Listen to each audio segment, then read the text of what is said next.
नमस्कार। Janaki FM 106 megahertz Janaki समाचार में अपने के स्वागत है। इशरादों से सुनल जाऊ समाचार। एखनु का मुख्य समाचार।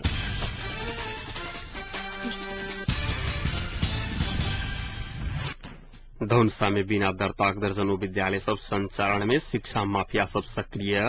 जनकपुरक सेंट्रल इंजीनियरिंग कॉलेज में आई सेहो तालाबंदी जारी। राष्ट्र निर्माणक लेल कर शुल्क के राज्य के दायित्व रहल अर्थमंत्री पुन के कहब। क्रांतिकारी पत्रकार संघ कास्की के तेसर जिला अधिवेशन संपन्न 13 सदस्य नव कार्य समिति चयन। सहमति के आधार में देश के सबसे पहले अपने निकास देवक तैयार रहल फोरम नेपालक अध्यक्ष यादव के कहब। आ माओवादी अध्यक्ष प्रचण्ड काल्हि जनकपुर अता।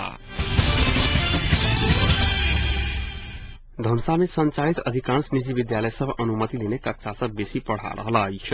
शिक्षा कार्यालय धौनसा एन पेप्सन सहितक अनुगमन टोली केने अनुगमन पश्चात सार्वजनिक केने प्रतिवेदन में निरीक्षण कयल गेल 25टा विद्यालय में से 11टा विद्यालय सब बिना अनुमति संचालन में रहल पाओल गेल छल। तहिना अनुमति बिना संचालित विद्यालय सब कक्षा 10 धरि संचालन में रहल समेत जनाओल गेल। अनुगमन कयल गेल 25टा विद्यालय मध्य 12टा संस्थागत विद्यालय सब में से किछु कक्षा 1 के अनुमति लक कक्षा 10 धरि पढ़ा रहल अछि। किछु कक्षा 5 धरि के अनुमति लक कक्षा 10 धरि कक्षा संचालन केने पाओल गेल। जिला शिक्षा कार्यालय के विद्यालय निरीक्षक मनुजा बराल, पेप्सन अध्यक्ष महेश मंडल, एन पेप्सन केंद्रीय सदस्य भूपनारायण झा आ शिक्षक विजय चौधरी सम्मिलित टोली तैयार केने प्रतिवेदन के अनुसार संचालन में रहल किछु विद्यालय सब न्यूनतम भौतिक मापदंड पूरा नहि क समेत संचालन में रहल पाओल गेल छल। तहिना क Oxford residential quality English boarding school भौतिक पूर्वाधार के अभाव में 2 शिफ्ट क विद्यालय के पठन पाठन सुचारू करने समेत उल्लेख कयल गेल। स्थलगत अनुगमन के क्रम में न्यू पाड़ी जात एजुकेशनल एकेडमी बिना अनुमति बिना संचालन में रहल पाओल गेला बादो विद्यालय के गेट पर नेपाल सरकार द्वारा मान्यता प्राप्त लिखल गेल छल। अनुगमन के क्रम में संस्थागत विद्यालय में कार्यरत प्रधान अध्यापक संस्थापन सब सामुदायिक विद्यालय में अध्यापन करा रहल एवं लेखापाल के रूप में काज कर रहल पाओल गेल छल। प्रतिवेदन में कक्षा के अनुमति लेने सब बेसी संचालन रहल विद्यालय सब में Oxford residential school, quality top English school, Rubies international school, BS Niketan, creative city Montessori school, Mithila Montessori school, Mithila boarding school, Vidyapati memorial boarding school, lucky family boarding school, Zenith national academy, united academy, Pratima academy, James school, array international school, global international school, global English, new Parijat education academy, Janak international academy, new creative English boarding school, modern era English school, grace English school, super science English boarding school, DM school, kiddie convent English school रहला। एहिमे से कतेको school बिना दर्ता के समेत संचालित रहला।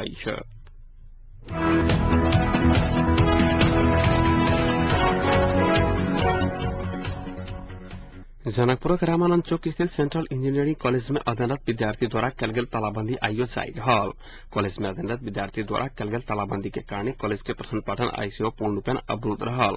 अध्ययनरत विद्यार्थी सबक मांग पूरा करबा लेल बेर बेर आग्रह कयलाक बादो कॉलेज प्रशासन कोनो सुनवाई नहि केने कहैत आंदोलनरत विद्यार्थी सब काल्हि कॉलेज के मुख्य गेट में तालाबंदी केने रहैक। इंजीनियरिंग संकाय में अध्ययन करबाक बादो कॉलेज आवश्यक प्रयोगात्मक कक्षा के व्यवस्था नहि केने विद्यार्थी सब आरोप लगौने छैक। एहि विषय में कॉलेज प्रशासन के बेर बेर जानकारी करला बादो प्रयोगात्मक कक्षा के व्यवस्था करे के स्थान पर विद्यार्थी सबके धाक धमकी दैत आबि रहल अध्ययनरत विद्यार्थी सब जनौलक अछि। तहिना मांग करवला में प्रशासन से आग्रह कयला बादो प्रशासन विद्यार्थी ऊपर दुर्व्यवहार केने आंदोलनरत विद्यार्थी सब आरोप लगौलक अछि। इंजीनियरिंग के पूर्वांचल स्नातक तह के अध्यापन के लिए प्रति विद्यार्थी 4 साल लक 5 लाख रुपया ल रहल कॉलेज में प्रतिबद्धता कॉलेज पूरा नहीं कर रहल विद्यार्थी सबक आरोप छैक। बीई में अध्ययनरत विद्यार्थी सबक लेल योग्य तथा दक्ष शिक्षक नहीं रह एखन धरि इंजीनियरिंग विषय के लैब के व्यवस्था नहीं रहल। बेर बेर कॉलेज प्रशासन से सहमति कयलाक बादो कार्यान्वयन नहीं भेल। विद्यार्थी सबक समस्या ल क गेला पर प्रयोगात्मक एवं असेसमेंटक नंबर कम करऽ के कॉलेज प्रशासन धमकी देने सहितक विद्यार्थी सब आरोप लगौने अछि।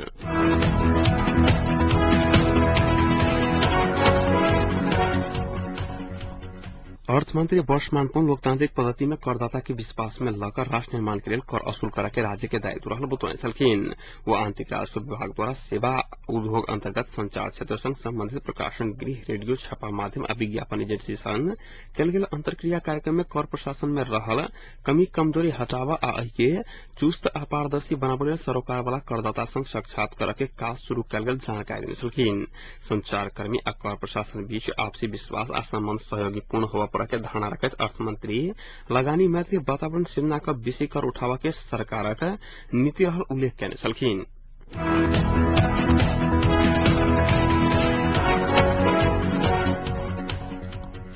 क्रांतिकारी पत्रकार संघ कास्की के तेसर जिला अधिवेशन त्रिभुवन पौडेल के अध्यक्षता में 13 सदस्य नया कार्य समिति सर्वसम्मति से चयन कल। समिति के उपाध्यक्ष में रत्न गुरुङ, सचिव में विभु मुसाल, सहसचिव में मीना थापा मगर, कोषाध्यक्ष में संजय मल चयन भेल। 3 सदस्य समय उमेश पौडेल, गीता राणा मगर, गोकुल वानिया, सूरज श्रेष्ठ, प्रवीण तुलाधर, महेश खाती, भूपाल गुरुङ आ कृष्ण तमु रहल। अहिना केन्द्रीय पार्षद समय नारायण भट्टराय, पदम रेग्मी, रामप्रसाद तिमल सिन्हा, विश्व प्रकाश लामी छाने, कृष्ण दवाड़ी, रवि भूषण पराजुली, कृष्ण अंचना अग्यवाली, राम गुरुङ, मदन भण्डारी, मनोहर तिमल सिन्हा, नवराज बराल आ रमेश नेपाली रहल।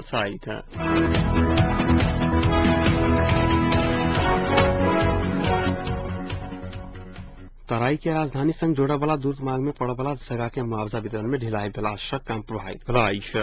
वन क्षेत्र आ सरकारी जगह में ट्रैक खोल चुकल नेपाली सेना मुआवजा समय में वितरण नहीं भेला से बस्ती आ व्यक्ति के जगह क्षेत्र में सड़क के ट्रैक खोला पावन नहीं सकल। नंबरी जगह के मुआवजा वितरण भरला बाद एलानी घर गाछ वृक्ष के मुआवजा काम एखनो शुरू होबा नहीं सकल। एहि के कारण सड़क के ट्रैक खोला के काज एखनो प्रभावित भेल।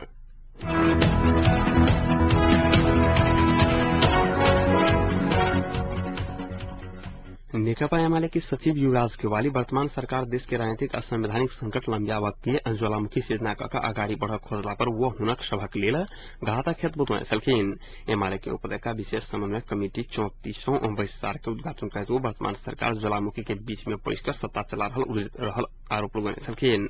वो एखन दल सब के बीच में वार्ता आ संवाद भ रहल कोनो समस्या लायत उल्लेख करने छलखिन। पार्टी भीतर के गुटबंदी से पार्टी के कमजोर बनाने आ वैसे समग्र देश से प्रभावित भला कारण गुटबंदी के राजनीति छोड़ कर पार्टी एकता के अगाडि बढ़ प्रभाव में जोड़ देने छलखिन।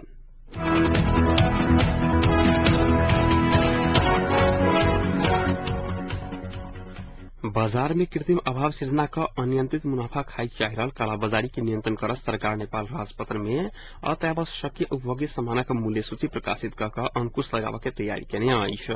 काठमांडू के प्रमुख जिला अधिकारी चूड़ामणि शर्मा कालाबाजारी नियंत्रण के लिए एहन उपाय लागू करे के तैयारी भ रहल जानकारी देने छलखिन।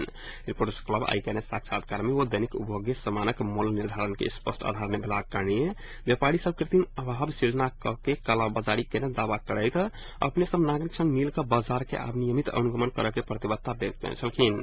शर्मा अपने सब 2 किसिमक बाजार अनुगमन जारी रखने जानकारी देत नफाखोरी आ सार्वजनिक अवस्था में स्वास्थ्य में असर पड़ जका मिसावट करे वाला सबके रवि दिन सख्त कार्रवाई शुरू करे के निर्णय भ चुकला कारणे आप दमादम कार्रवाई कल जाए तो बतौने छलखिन।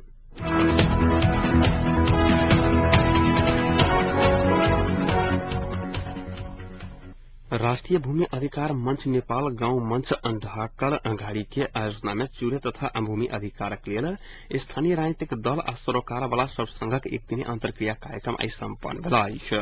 बुद्ध माया बसियाल के अध्यक्षता में सम्पन्न उक्त अंतरक्रिया कार्यक्रम में जिला भूमि अधिकार मंच धुनसाक अध्यक्ष इच्छाराम पजियार के प्रमुख अतिथि के रूप में उपस्थित रहल छलैन। अंतरक्रिया कार्यक्रम में पीड़ित टोलवासी सब संग संगठित भऽ अधिकारक लेल आंदोलित होबऽ के लेल आग्रह कयल गेल छल। कार्यक्रम में निमंत्रण दिले व्यक्ति उपस्थित नहीं भेलाक बाद स्थानीय भूमि पीड़ित सब वास्तविक किसान विरोधी के संज्ञा लेने छलखिन।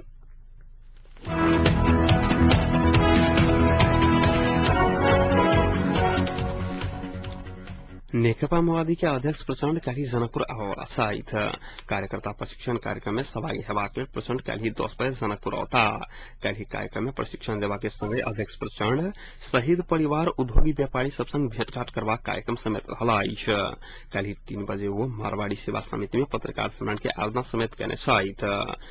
अध्यक्ष प्रचण्ड काल्हि काठमांडू फिरता हेता जनाओल गेल अछि।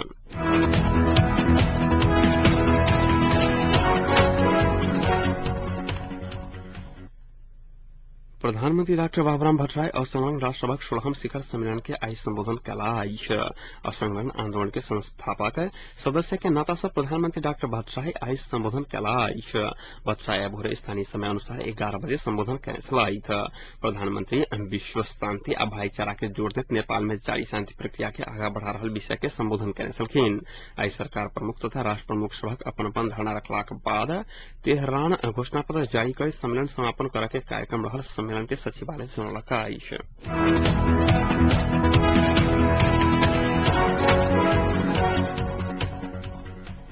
मधेसी जनोद्धार फोरम नेपालक अध्यक्ष उपेन्द्र यादव सहमति के आधार में देशक सबसे पहिने निकास देबाक बतौने छलखिन।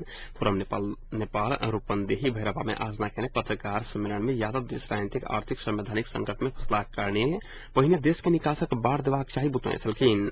अध्यादेश आयल बजट समाप्त होबा लागल अवस्था में देश आर्थिक संकट में फसल बकवित सहमति के आधार में जल्दी निकास देबाक चाही हुनक कहब छलैन।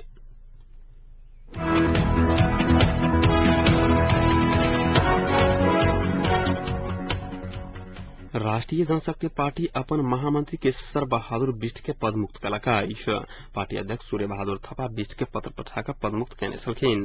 पार्टी के केंद्रीय सदस्य एवं प्रवक्ता किरण गिरी बिष्ट पार्टी के हित विपरीत काज कलाक कारण हुनका कार्रवाई कयल गेल जानकारी करौने छलखिन।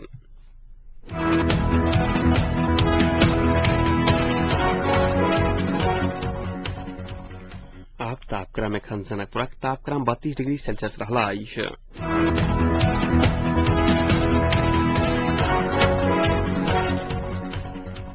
प्रमुख समाचार अंत में पुनः एक बेर फेर से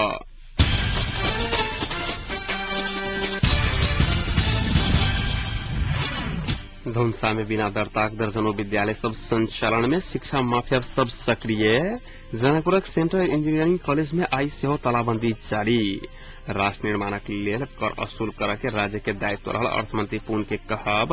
क्रांतिकारी पत्रकार संघ कास्की के तेसर जिला अधिवेशन संपन्न 13 सदस्यीय नव कार्य समिति चयन सहमति के आधार में देश के सबसे पहिने निकास देव बतौने फोरम नेपालक अध्यक्ष यादव आ माओवादी अध्यक्ष प्रचंड काल्हि जनकपुर औता। अहिक संग आजुक जानकी समाचार एतै सम्पन्न होइत अछि। समाचार कक्षक सम्पूर्ण सहकर्मी के संग हम राजन आज्ञा चाहब। समाचारक दोसर बुलेटिन के संग काल्हि उपस्थित रहबेला करब। ताधरि सुनते जानकी एफएम 106 मेगाहर्ट्ज। नमस्कार।